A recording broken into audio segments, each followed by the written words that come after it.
Ordu tolboy Musaның ой bulbul деп жүргөндүр, Оғынбайдың атайы, Манас жақтырған. Айымдарда майрамдык маанай Ош шаарында 8 март аялдардын эл аралык күнүн утурлай уюштурулган салтанатка 700дөн ашык айым катышты. Алардын катарында өзгөчө кырдаалдар министрлигинин куткаруу кызматында эмгектенген Айнур Акматова да бар.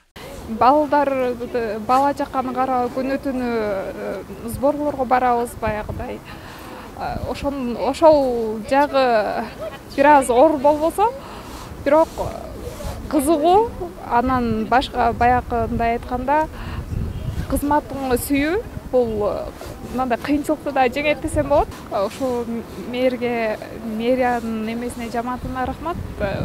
Бизди четте калтырбай, ошентип майрамдарда бир аз болсо да көңүлүбүздү көтөрүп, жумуштан бир аз да болсо мындай түшүгүбүздү жеңилдеткендей болгонуна рахматыбызды айтып кетебиз. Майрамдык салтанатка баатыр энелер, эмгектин жана согуштун ардагерлери, аркыл тармакта эмгектенген айымдар катышты. Өзгөчө ажар тартуулаган айымдар бүгүн майрамдык маанайда концерттик программага күбө болушту. Баатыр энелер биз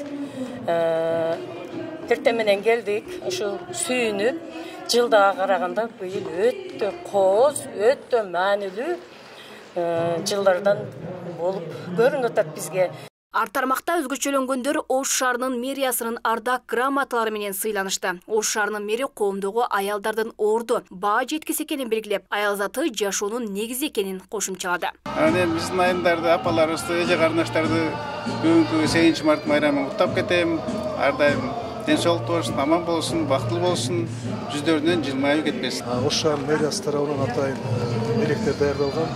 Белектер да берилди бүгүн. Жалпысынан 700 аял чакырылды.